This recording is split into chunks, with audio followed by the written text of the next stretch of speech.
All right, welcome to Torah Tuesday. Lovely to have you here with us. Today we come to the actual end of Abraham's life. We close that chapter of Genesis and we move on. We get a few brief genealogies. One of Abraham's other concubine, Keturah, who we haven't heard about before, and the other of the family of Ishmael, who is the son of Hagar.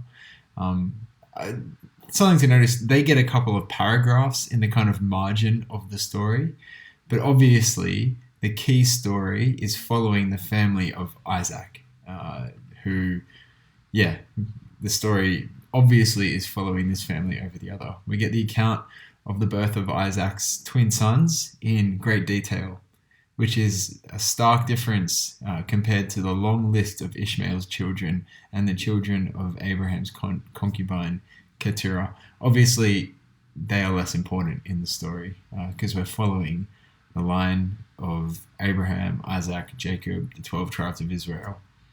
And then we get to chapter 26 and we have a story about Isaac.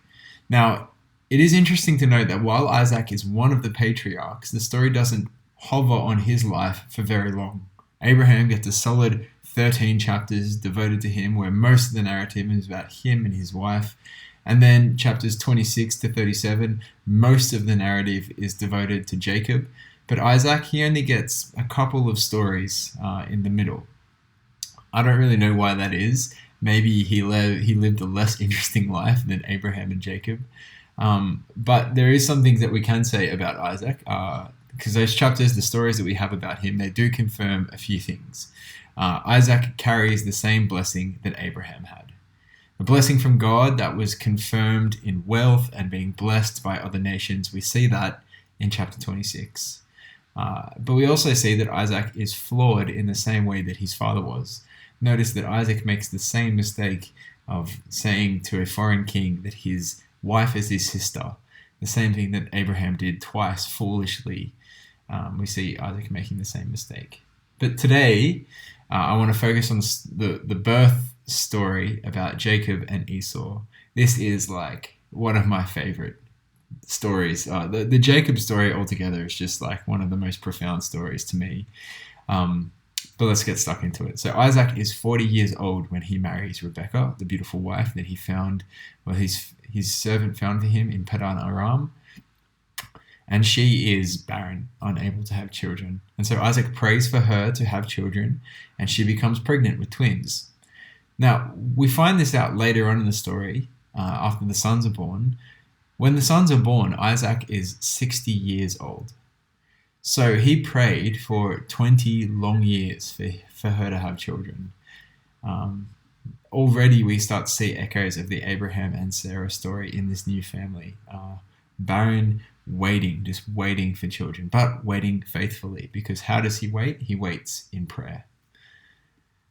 Now, let's not get too far ahead of ourselves. Back to the beginning of the pregnancy. Rebecca is pregnant, and there is no ultrasound. There are no ways of telling you if you've got twins. She doesn't know.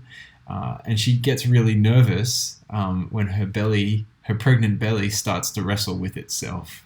And so she doesn't go to get an ultrasound. She goes to inquire of God. And God gives her a poem in response. Basically, the summary of his poem is the twins that are inside of you, they aren't going to get along. The older is going to serve the younger, which is an inversion that I guess is unusual. It's the firstborn is not going to be the preferred one. It's going to be an inversion of the norm, just like it was in the previous generation. Not Ishmael, but Isaac. And now, not Esau, but Jacob. The older, Esau, is going to serve the younger, Jacob. And when the boys are born, already Jacob is striving to get ahead of his brother Esau. You read the story and the first baby comes out. He's red and hairy. She calls him Esau, which means red and hairy. But while he's coming out, Jacob is clinging on to Esau's ankle. So even as they come out of the womb, Jacob is trying to get ahead of his brother Esau. And that will remain the pattern for the rest of his life. Jacob aspiring for things, getting ahead of his brother. Verse 27 tells us Esau, he becomes a hunter, and his dad, who has a taste for wild game, prefers Esau. Jacob, on the other hand, is a bit of a homebody. He's a mummy's boy, and because he's hanging around the house all the time, he is preferred by his mum. She loves him more. Now, favoritism is going to be a huge problem in this family. We see it in this story. We saw it a little bit in the family of Abraham and Sarah. Isaac was obviously the favored son, not Ishmael. And when we get to the story of Jacob's sons, we see favoritism being a very key part of the story, as Joseph is betrayed by his brothers because he is the father's favorite. The thing that I wanted to look at closely today is the story about the bowl of stew, because it's just a great story. Esau has been out hunting one day, and Jacob has been at home cooking stew. And Esau comes in from the country and he's famished. He says to Jacob, "Quick, let me have some of that red stew. I'm famished." So he looks at the stew. He sees that it looks delicious. The way he describes it, red stew, it sounds like Esau thinks that this is a meaty, fleshy, wholesome, nourishing stew. He thinks, at very least, he thinks that it has meat in it, the way that he describes it as a red stew. Jacob replies to him, "First, sell me your birthright." He doesn't mince his words, this Jacob. He knows what he wants. And Esau, bit stupidly, says, "Look, I am about to die. What good is a birthright to me?" And Jacob says, "That's nice, but let's make an oath. Sell me your birthright." And then Esau swears an oath and sells Jacob his birthright. And then it says, Jacob gave Esau some bread and some lentil stew. He ate and drank, and then he got up and left. And so Esau despised his birthright. Now, what's really fascinating about this story is that Esau looks at the stew.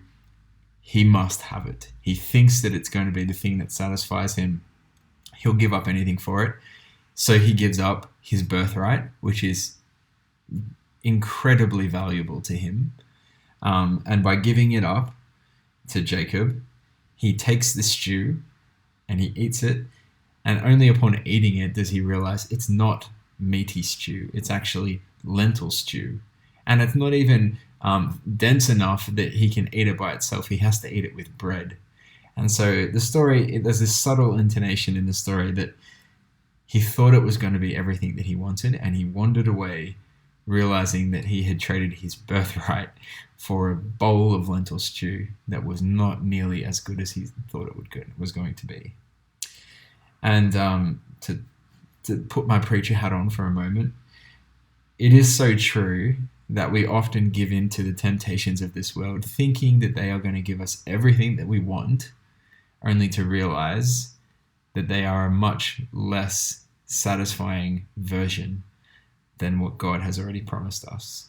We look at wealth, and we look at comfort, and we look at sex, and we look at all of these things and think, yes, I must have that. That is what's going to satisfy me, only to find out these things are just lentil stew. They don't satisfy us.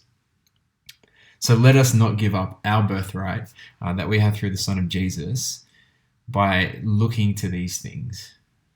Let's cling to Jesus rather than giving up our birthright over bowls of lentil stew. Have a good week.